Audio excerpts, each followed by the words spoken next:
সুপ্রিয় শিক্ষার্থীরা, আসসালামু আলাইকুম।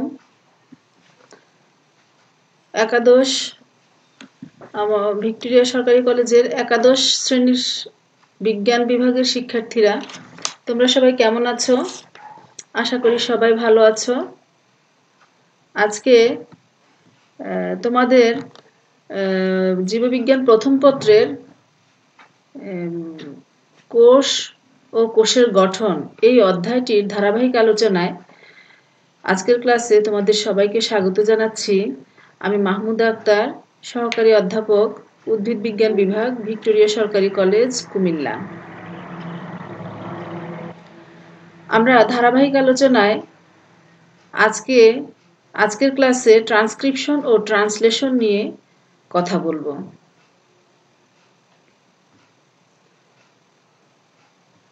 আমরা শুরুতেই জানব ট্রান্সক্রিপশন কি।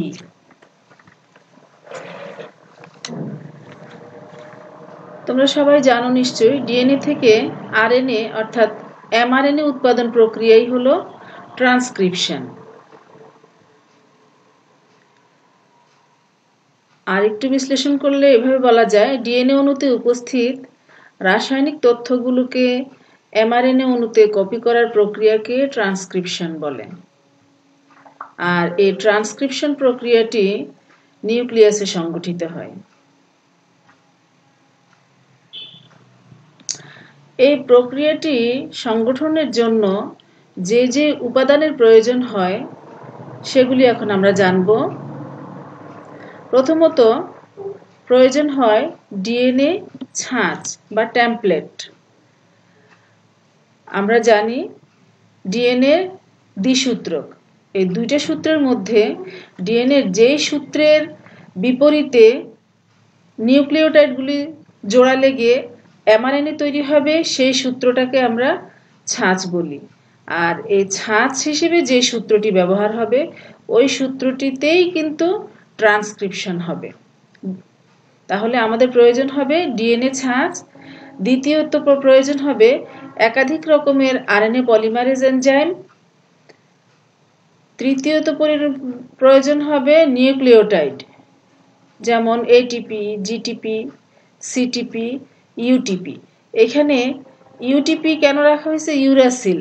আরএনএর ক্ষেত্রে তোমরা জানো থাইমিনের পরিবর্তে ইউরাসিল থাকে নিউক্লিওটাইড হিসেবে, তাইলে ইউরাসিল ট্রাইফসফেট এই নিউক্লিওটাইডগুলো প্রয়োজন হবে। আর প্রয়োজন হবে প্রোটিন ফ্যাক্টর। এই প্রোটিন ফ্যাক্টরগুলো প্রয়োজন কেন? এই প্রোটিন ফ্যাক্টরগুলো এই ট্রান্সক্রিপশন প্রক্রিয়াটা ডিএনএ সূত্রের কোত্থেকে শুরু হবে এবং কোথায় শেষ হবে এটা নির্দিষ্ট করে বা নির্ধারণ করে দেয়।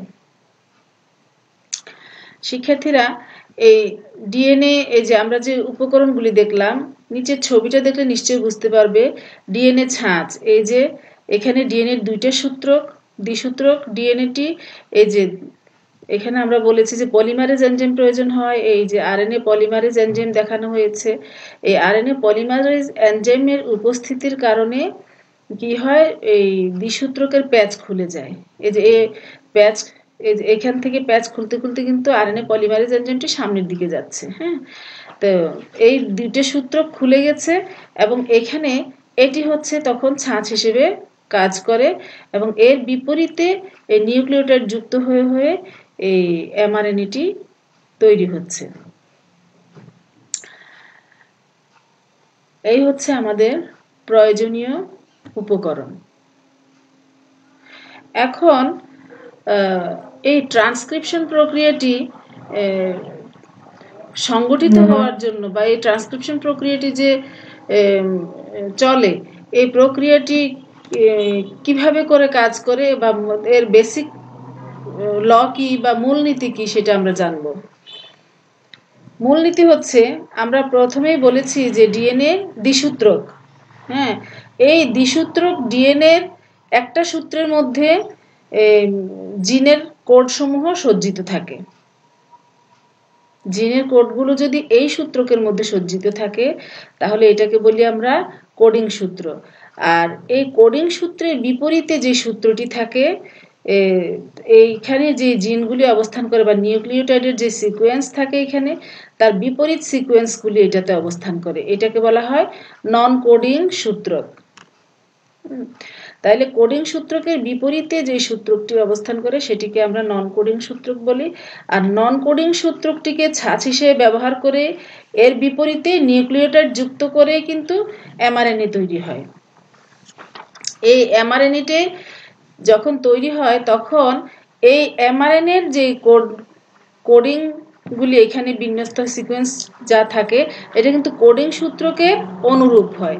তোমরা উপরের চিত্রটাতে একটু খেয়াল করো, দেখো আমি এখানে এই উপরের যে সূত্রকটা এটা আর এটা, এই দুইটা মিলে ডিএনএ এর দ্বিসূত্রক বুঝাতে চেয়েছি। তাইলে ডিএনএ এর এই দুইটা সূত্রকের মধ্যে এই সূত্রকটাকে যদি আমি কোডিং সূত্রক ধরি, অর্থাৎ এটার মধ্যে হচ্ছে জিনের সিকোয়েন্স গুলো বিন্যস্ত আছে, এই যে দেখো জি এ টি সি এভাবে যদি থাকে, এটার বিপরীতে এই বিপরীত সূত্রটা তাহলে নন কোডিং সূত্র বা ছাঁচ সূত্রক যেটাকে বলছি। এটাতে তাহলে এই যে জি এর বিপরীতে সি বসবে, এর বিপরীতে টি, টি এর বিপরীতে এ, যেহেতু এটা ডিএনএ দ্বিসূত্রক। তো যখন এমআরএনএ এর জন্য যখন নিউক্লিওটাইড গুলো যখন ছাঁচ সূত্রকের বিপরীতে যখন এসে বসতে থাকবে, তখন দেখো ছাঁচ সূত্রকের মধ্যে যে নিউক্লিওটাইডগুলি বিন্যস্ত আছে তাদের বিপরীত নিউক্লিওটাইড কিন্তু এখানে এসে যুক্ত হতে বসতে থাকবে। তাহলে এই নন কোডিং বা ছাঁচ সূত্রকের এখানে যদি সি থাকে, তাহলে এখানে নতুন যে নিউক্লিওটাইড আসছে সি এর বিপরীতে জি বসবে, টি এর বিপরীতে এ বসবে, এর বিপরীতে টি না বসে কি বসবে, ইউরাসিল বসবে, যেহেতু এমআরএনএ। আরএনএ এর জন্য কি থাইমিনের পরিবর্তে ইউরাসিল, সেজন্য এর বিপরীতে এখানে ইউ বসছে, জি এর বিপরীতে সি আসছে নতুন নিউক্লিওটাইড হিসেবে, এর বিপরীতে ইউ। এভাবে করে এই নতুন নিউক্লিওটাইড গুলো যুক্ত হয়ে হয়ে একটি এমআরএনএ সূত্র গঠন করেছে। এখন খেয়াল করো, দেখো যে নতুন এমআরএনএ সূত্রটি এখানে তৈরি হয়েছে, এর যে নিউক্লিওটাইডের সিকোয়েন্স, এর সিকোয়েন্স এবং কোডিং সূত্রকের সিকোয়েন্স কিন্তু অনুরূপ। শুধুমাত্র এটা আরএনএ বলে এখানে শুধু থাইমিনের পরিবর্তে ইউরাসিল বসছে, আর সবগুলো কিন্তু অনুরূপ হবে। কেমন? তাহলে এই হচ্ছে আরএনএ তৈরির মূল নীতিটা, বা বেসিক যে নিয়ম মেনে চলে এটা হচ্ছে। তাহলে এটা যদি আমরা বুঝতে পারি, প্রক্রিয়াটি আমাদের কাছে অবশ্যই অনেক সহজ হয়ে যাবে, আমরা খুব সহজেই প্রক্রিয়াটি বুঝতে পারবো। আমরা এখন প্রক্রিয়াটি ব্যাখ্যা করব। প্রক্রিয়াটি ট্রান্সক্রিপশন প্রক্রিয়াটি তিনটি ধাপে ব্যাখ্যা করা যায় বা তিনটি ধাপে সম্পন্ন হয়। সেই তিনটি ধাপ হচ্ছে সূচনা, বর্ধিতকরণ এবং সমাপ্তিকরণ।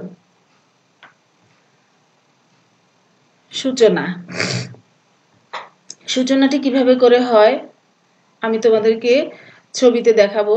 যে সূচনা অংশে ডিএনএ পলিমারেজ এনজাইমটি দ্বিসূত্রক অংশে ডিএনএর যে দ্বিসূত্রক তার একটি বিশেষ অংশের সাথে এসে যুক্ত হয়।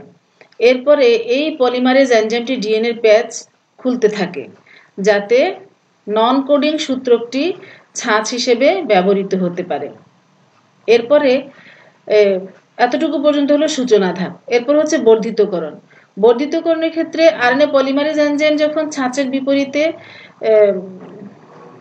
করে মানে নিউক্লিওটাইড প্যাচ খুলতে থাকে, তখন নতুন নিউক্লিওটাইড গুলো এসে ছাঁচ সূত্রকের বিপরীতে তার ছাঁচ সূত্রকে যে কোডগুলি থাকে তার বিপরীত কোড হিসেবে বসতে থাকে। শুধুমাত্র এখানে থাইমিনের পরিবর্তে ইউরাসিল বসে। আর এভাবে করে বর্ধিত হতে থাকে এবং যখন এই আরএনএ পলিমারেজ ছাঁচ খুলে দেয় এবং নিউক্লিওটাইডগুলো এসে নতুন নিউক্লিওটাইড এসে ছাঁচের বিপরীতে যখন বসতে থাকে এবং এমআরএনএ তৈরি হতে থাকে, তখন এই আরএনএ পলিমারেজ এনজাইমটি ওই সূত্রক ধরে সামনের দিকে এগুতে থাকে এবং প্যাচ খুলতে থাকে। আর পিছন দিকে কি হয়, যেদিকে আরএনএ পলিমারেজ এনজাইমের কাজ শেষ হয়ে যায় ওইদিকে কিন্তু আবার প্যাচ লাগতে থাকে। তাহলে আরএনএ পলিমারেজ এনজাইম যত সামনের দিকে এগোবে তত প্যাচ খুলতে থাকে, আর পিছন দিকে কাজ শেষ হয়ে গেলে পরে প্যাচ আবার জোড়া লেগে যেতে থাকে। এই হচ্ছে বর্ধিতকরণের অংশটুকু। এরপরে সমাপ্তিকরণ। এই ছাঁচ সূত্রটার মধ্যে একটা সমাপ্তি স্থান নির্দিষ্ট থাকে। তা আরএনএ পলিমারেজ এনজাইম যখন সমাপ্তিকরণ স্থানে আসে তখন আর নতুন করে কোডগুলো নিউক্লিওটাইডগুলো আর আসে না, তখন সেখানেই কিন্তু এই বর্ধিতকরণের কাজটা শেষ হয়ে যায়। তো এই শেষ হওয়ার পরে যেই এমআরএনএটুকু পাওয়া যায় এই এমআরএনএটাকে বলা হয় প্রি এমআরএনএ। সমাপ্তিকরণের পরে যে এমআরএনএটা পাওয়া যায় সেটাকে বলা হয় প্রি এমআরএনএ। এই প্রি এমআরএনএর সবটুকু অংশ কিন্তু প্রোটিন তৈরিতে অংশগ্রহণ করে না। যেটুকু অংশ প্রোটিন তৈরিতে অংশগ্রহণ করে তাদেরকে বলা হয় এক্সন। দেখো এখানে একটা ছবি দেখানো হয়েছে, এখানে ছবির মধ্যে কিছু অংশ হলুদ কিছু অংশ নীল দেখানো হয়েছে। তো এখানে নীল অংশটুকু এক্সন আর হলুদ অংশটুকুকে ইন্ট্রনস দেখানো হয়েছে। তো এক্সন অংশটুকু হচ্ছে প্রোটিন তৈরিতে অংশগ্রহণ করতে পারে আর ইন্ট্রন অংশটুকু প্রোটিন তৈরিতে অংশগ্রহণ করে না, অর্থাৎ এটা অপ্রয়োজনীয় অংশ। সেজন্য এই ইন্ট্রন্সগুলোকে বাদ দিয়ে দেওয়া হয়, ইন্ট্রন্স অংশগুলোকে বাদ দিয়ে দেওয়া হয় আর এক্সনসগুলোকে জোড়া দিয়ে দেওয়া হয়, নীল অংশগুলো একসাথে করে ফেলা হয়। এই যে ইন্ট্রন্স বাদ দেয়া এবং এক্সনকে জোড়া লাগানো এই প্রক্রিয়াটাকে বলা হয় স্প্লাইসিং। তো এখানে এই স্প্লাইসিং কিভাবে কাজ করে, কতগুলো প্রোটিন আর স্মল নিউক্লিয়ার আরএনএ এরা মিলে পরে রাইবোজাইম গঠন করে। হ্যাঁ, এই রাইবোজাইম প্রি এমআরএনএ রাইবোজাইম এবং প্রি এমআরএনএ নিয়ে স্প্লাইসিওজোম গঠন করে এবং সে কি করে তখন এই ইন্ট্রন্স অংশে বসে এই ইন্ট্রন্স অংশটুকুকে কেটে দিতে পারে এবং সাথে এক্সনকেও জোড়া লাগিয়ে দেয়। এই যে এখানে দেখানো হয়েছে ইন্ট্রন্সটা আলাদা হয়ে গিয়েছে আর এক্সন জোড়া লেগে গেছে। তাইলে তখন যে এমআরএনএটা পাওয়া যায় এই এমআরএনএ হচ্ছে চূড়ান্ত এমআরএনএ। এখন এই নিউক্লিয়াসের মধ্যে কিন্তু এই সবটুকু কাজ সম্পন্ন হয়। এই চূড়ান্ত যে এমআরএনএ এই এমআরএনএটা নিউক্লিয়াসের ভিতরেই থেকে গেল, কিন্তু প্রোটিন তৈরির জন্য এই চূড়ান্ত এই এমআরএনএটাকে বাইরে সাইটোপ্লাজমে আসতে হয়।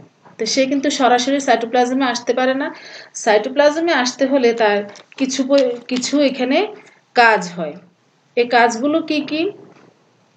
কাজগুলো হচ্ছে এই আরএনএটার 5 প্রান্তে মিথাইল গুয়ানোসাইন ট্রাইফসফেট যুক্ত হয়। এই যে এখানে মিথাইল গুয়ানোসাইন আর এখানে 3টা পি দিয়ে ট্রাইফসফেট বোঝানো হয়েছে। আর শেষের দিকে প্রান্তের দিকে আরএনএর 3 প্রান্তে অনেকগুলো অ্যাডেনিন যুক্ত হয়ে একটি লেজ গঠন করে। আর এখানে শুরুতে যে 5 প্রান্ত এখানে মিথাইল গুয়ানোসিন ট্রাইফসফেট মিলে একটি ক্যাপ তৈরি করে, তাহলে 5 প্রান্তে একটি ক্যাপ তৈরি হয় আর 3 প্রান্তে অনেকগুলো অ্যাডেনিন যুক্ত হয়ে টেল তৈরি হয়, লেজ তৈরি হয়। তো এই ক্যাপ এবং লেজ তৈরি হওয়ার ফলে কি হয়, কেন এই লেজ এবং ক্যাপ জুড়ে দেয়া হয়? এটা এই জন্য করা হয় যে এমআরএনএ নিউক্লিয় রন্ধ্র দিয়ে বের হয়ে সাইটোপ্লাজমে আসার জন্য তার কাজটা সহজ হয়, সহজে আসতে পারে এবং সাইটোপ্লাজমে এসে সে রাইবোজোমের সাথে সহজে যুক্ত হয়ে যেতে পারে। এই জন্যই এই কাজটি করা হয়, এই লেজ এবং ক্যাপ যুক্ত করা হয়। এই হলো ট্রান্সক্রিপশন প্রক্রিয়া। শিক্ষার্থীরা তোমরা নিশ্চয়ই এতটুকু আলোচনার মধ্য থেকে তোমরা ট্রান্সক্রিপশনের বিষয়টুকু খুব সহজভাবে বুঝতে পেরেছ। এখন আমরা জানবো ট্রান্সলেশন কি। আমরা শর্টকাট যদি বলি ট্রান্সলেশন কি, যে এমআরএনএ থেকে প্রোটিন তৈরির প্রক্রিয়া হলো ট্রান্সলেশন। ছোট্ট কথায় বললে আমরা এভাবেই বলতে পারি যে ট্রান্সলেশন হচ্ছে এমআরএনএ থেকে প্রোটিন তৈরির প্রক্রিয়া। এখন এমআরএনএ থেকে প্রোটিন তৈরির এই প্রক্রিয়ায় কি কি উপকরণ লাগে? উপকরণগুলো হচ্ছে এমআরএনএর সাথে সংযুক্ত সূচনা ও সমাপ্তি কোডন। এখানে পাশে একটা ছবিতে দেখো একটা এমআরএনএ আঁকার চেষ্টা করেছি। এখানে সূচনা কোডন এবং সমাপ্তি কোডন দেখানো হয়েছে। সূচনা কোডন হচ্ছে AUG। সূচনা কোডনটি সবসময় এরকম থাকবে, নিউক্লিওটাইডের অবস্থান এরকম থাকবে। আর সমাপ্তি কোডনের মধ্যে UAA অথবা UAG, UGA এই ধরনের কোডন থাকবে। যখন এই ধরনের কোডন আসবে তখনই কিন্তু এমআরএনএ থেকে প্রোটিন তৈরির সমাপ্তি এখানে বোঝানো হবে। আচ্ছা, এরপরে হচ্ছে টিআরএনএ। প্রয়োজনীয় আরেকটি উপকরণ হচ্ছে টিআরএনএ। এখানে ছবিতে টিআরএনএ দেখানো হয়েছে। এরপর হচ্ছে অ্যামাইনো অ্যাসিড। এই টিআরএনএ কিন্তু অ্যামাইনো অ্যাসিড বহন করে নিয়ে আসবে। এই টিআরএনএটাকে এই জন্যই প্রয়োজন, সে কি করবে, অ্যামাইনো অ্যাসিড, নির্দিষ্ট অ্যামাইনো অ্যাসিড বহন করে আনে। এরপর হচ্ছে রাইবোজোম। আমরা সবাই জানি রাইবোজোম এরকম, যদি একটা ATS রাইবোজোমকে বিভক্ত করা হয় কিভাবে, 60S একক এবং 40S একক এরকম থাকে। আচ্ছা, এরপরে প্রোটিন ফ্যাক্টর লাগে, ATP GTP লাগে, আরেকটা এনজাইম প্রয়োজন হয়, অ্যামাইনো অ্যাসাইল টিআরএনএ সিনথেটিজ এনজাইম। এই হচ্ছে ট্রান্সলেশন প্রক্রিয়া সম্পন্ন করার জন্য প্রয়োজনীয় উপকরণগুলো। আর লাস্টে যে বলেছি অ্যামিনো অ্যাসাইল টিআরএনএ সিনথেটিজ এনজাইম, এই শেষের উপকরণটা, এটা প্রয়োজন হয় যে টিআরএনএর সাথে অ্যামাইনো অ্যাসিডটাকে এই যে টিআরএনএর সাথে অ্যামাইনো অ্যাসিডকে যুক্ত করার জন্য এই এনজাইমটির প্রয়োজন হয়। এখন আমরা প্রক্রিয়াটি সম্পর্কে জানব। ট্রান্সলেশন প্রক্রিয়াটি ও ট্রান্সক্রিপশন প্রক্রিয়ার মতো 3টি ধাপে সম্পন্ন হয়। সূচনা ধাপ, বর্ধিতকরণ ধাপ, আরেকটি হচ্ছে সমাপ্তিকরণ। সূচনা আমরা প্রথমে বলেছি, একটি ছবি এঁকে দেখিয়েছি আমরা যে এমআরএনএর সূচনা কোডন হবে AUG। এখানেও স্ক্রিনে একটি ছবি দেখতে, পরপর 3টি ছবি আমি এনেছি এখানে একসাথে, তোমরা একটু খেয়াল করো। এমআরএনএর 5 প্রান্ত এদিকে, 3 প্রান্ত এদিকে, তো এর সূচনা কোডন হচ্ছে AUG, আর এর অবস্থানটা কোথায়, 5 প্রান্তে। হ্যাঁ, সূচনা কোডন AUG হবে এবং এর অবস্থান হবে 5 প্রান্তে। এরপরে দেখো একটা ATS রাইবোজোম, আমি প্রথমে বলেছি যে কোন কোন এককে বিভক্ত হতে পারে, 60S এবং 40S। তো 40S রাইবোজোমটা, 40S অংশটুকু এমআরএনএর সাথে যুক্ত হয় কোথায়, এই সূচনা কোডন অংশে। AUG কে 5 প্রান্তে রেখে এই জায়গায় এসে 40S অংশটা যুক্ত হয় প্রথমে রাইবোজোম। এরপরে দেখো পরবর্তী ছবিটাতে প্রথমে এসে 40S অংশটা যুক্ত হয়েছে, এর পরবর্তীতে এসে 60S অংশ, রাইবোজোমের 60S রাইবোজোম এসে 40S বরাবর অবস্থান করে। এবং এখানে দেখো রাইবোজোমের মধ্যে এই E সাইট, P সাইট আর A সাইট, 3টা সাইট এখানে দেখানো হয়েছে। তো 60S রাইবোজোম 40S এর বরাবর অবস্থান করে, আর এর P সাইট সূচনা কোডনের বিপরীতে থাকে।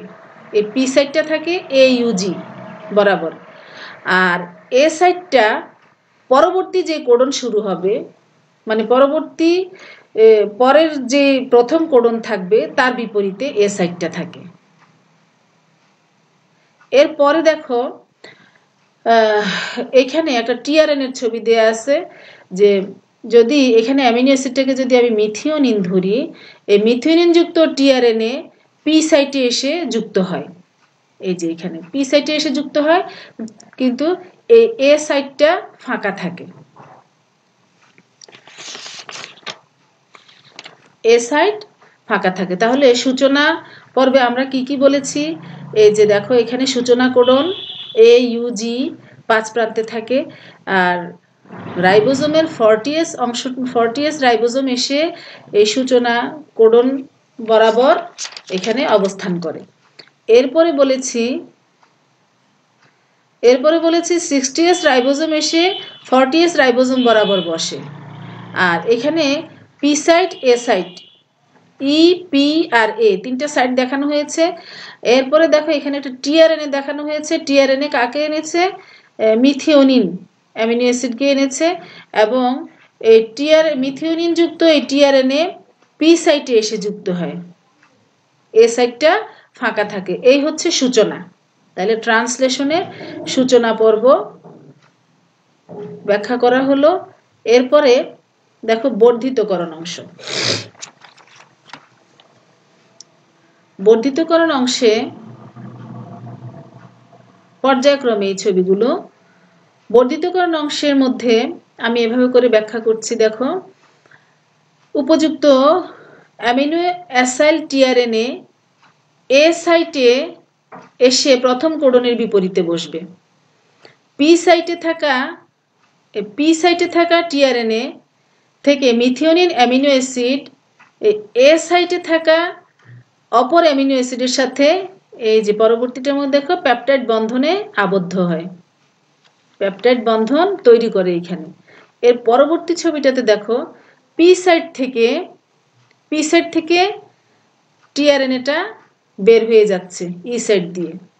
তাহলে এ সাইটে তৈরি হওয়া যে পেপটাইডাল টিআরএনএ সেটি আবার পি সাইটে চলে আসছে, এ সাইট আবার ফাঁকা হয়ে গেল। এর পরবর্তী ছবিটাতে খেয়াল করো, পরবর্তীতে রাইবোজোম 3 প্রান্তের দিকে অগ্রসর হচ্ছে রাইবোজোমটা। তাহলে 3 প্রান্তের দিকে এক ঘর এগিয়ে যায়। তখন কি হয়? নতুন টিআরএনএ এ সাইটে এসে, এই যে নতুন একটা টিআরএনএ এ সাইটে এসে নতুন কোডনের বিপরীতে বসে যায়। এভাবে পি সাইট থেকে তখন এ সাইট, পি সাইট থেকে এ সাইট এবং এ সাইট থেকে পি সাইটে আবার নতুন টিআরএনএ এ সাইটে চলে আসে, নতুন টিআরএনএ এসে এ সাইটে যুক্ত হয়। তখন আগের যে টিআরএনএটা সে কি করে? এখান থেকে পি সাইট থেকে সরে গিয়ে বের হয়ে যায়, আর তার যে অ্যামাইনো অ্যাসিডটা সেটা এই যে এ সাইটে যে নতুন টিআরএনএটা বসছে সে আবার পি সাইটে চলে আসে। তখন আগের অ্যামাইনো অ্যাসিডগুলো এ সাইট থেকে যখন পি সাইটে নতুন টিআরএনএটা চলে আসে তার অ্যামিনো অ্যাসিডের সাথে পেপটাইড বন্ধন তৈরি করে। এভাবে এই পেপটাইড বন্ধনের মাধ্যমে প্রক্রিয়াটি সামনের দিকে এগুতে থাকে এবং অসংখ্য অ্যামাইনো অ্যাসিড এভাবে করে যুক্ত হতে থাকে। এই হচ্ছে বর্ধিতকরণ অংশ। শিক্ষার্থীরা, আশা করছি তোমরা এই বর্ধিতকরণ অংশটুকু খুব সহজেই বুঝতে পেরেছ। এবার সমাপ্তিকরণ অংশ।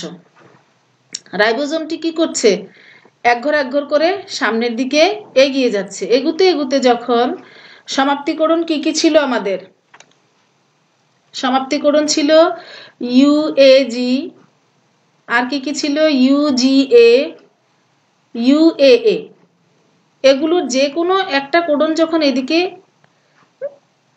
আসে তখনই কি হয়? রাইবোজোম এই কোডনের বিপরীতে আর তখন কোনো টিআরএনএ আসে না। এই যে এদিক থেকে আর নতুন কোনো টিআরএনএ আসছে না, দেখো এ সাইড খালি। তো এখান থেকেও তখন কি হবে? পি সাইড থেকে এই টিআরএনএটা বাইরে চলে যাবে। তো আর নতুন করে আর এখানে এ সাইটে টিআরএনএ এসে যুক্ত হচ্ছে না। কারণ কি?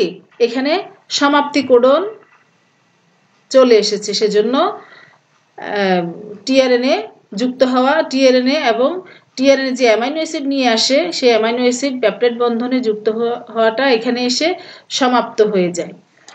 তখন এখানে একটা রিলিজ ফ্যাক্টর আসে এবং যতগুলো অ্যামাইনো অ্যাসিড যুক্ত হয়েছিল ততগুলো অ্যামাইনো অ্যাসিডই তখন থেকে যায় এবং প্রোটিনগুলো, অ্যামাইনো অ্যাসিডগুলো ই সাইটে এসে প্রোটিন তৈরি হয়। এভাবে করে এই যে প্রোটিন, অনেকগুলো অ্যামাইনো অ্যাসিড একত্রিত হয়ে এই যে প্রোটিন তৈরি করে। এর পরবর্তীতে কি হয়? প্রোটিন, এই যে এখানে প্রোটিন তৈরি হয়ে গেল। এর পরবর্তী প্রক্রিয়ায় যে সূচনা কোডন সরিয়ে ফেলা হয় এরপরে প্রোটিনের কিছু অংশ কিন্তু অপ্রয়োজনীয় যে অংশগুলো থাকে এগুলোকে বাদ দিয়ে দেওয়া হয়। আর যদি প্রয়োজন হয়, এখানে যদি গ্লুকোজের প্রয়োজন হয় তাহলে সেটা যোগ করা হয়, ফসফেট প্রয়োজন হলে ফসফেটটাও যুক্ত করা হয়, এসিটেল গ্রুপ লাগলে তাও যুক্ত করা হয়, করে এগুলো যোগ করে একটি নির্দিষ্ট প্রোটিন তখন তৈরি হয়ে যায়। এই হচ্ছে ট্রান্সলেশন প্রক্রিয়া, প্রোটিন তৈরির প্রক্রিয়া আমরা দেখলাম। শিক্ষার্থীরা, আজকের আলোচনায় ট্রান্সলেশন এবং ট্রান্সক্রিপশন আমরা যতটুকু ছবির মাধ্যমে যতটুকু দেখলাম, এই পুরো প্রক্রিয়াটি আমরা এখন একটি ছোট্ট ভিডিওর মাধ্যমে দেখব। আশা করছি ভিডিওটা দেখলে পরে তোমরা তোমাদের বিষয়টা পুরোপুরি ক্লিয়ার হয়ে যাবে। একটু মনোযোগ দিয়ে খেয়াল করো। Here is a cell, the basic unit of all living tissue. In most human cells, there is a structure called the nucleus. The nucleus contains the genome.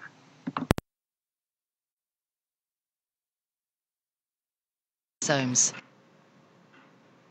Each chromosome contains a long strand of DNA, tightly packaged around proteins called histones. Within the DNA are sections called genes. These genes contain the instructions for making proteins. When a gene is switched on, an enzyme called RNA polymerase attaches to the start of the gene. It moves along the DNA, making a strand of messenger RNA out of free bases in the nucleus. The DNA code determines the order in which the free bases are added to the messenger RNA. This process is called transcription.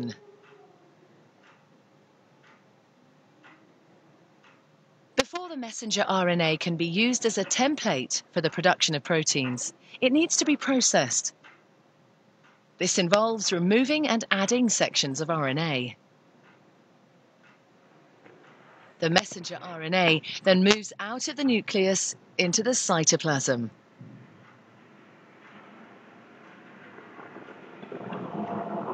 Protein factories in the cytoplasm, called ribosomes, bind to the messenger RNA. The ribosome reads the code in the messenger RNA to produce a chain made up of amino acids. There are 20 different types of amino acid. Transfer RNA molecules carry the amino acids to the ribosome. The messenger RNA is read 3 bases at a time. As each triplet is read, a transfer RNA delivers the corresponding amino acid. This is added to a growing chain of amino acids. Once the last amino acid has been added, the chain folds into a complex 3D shape to form the protein.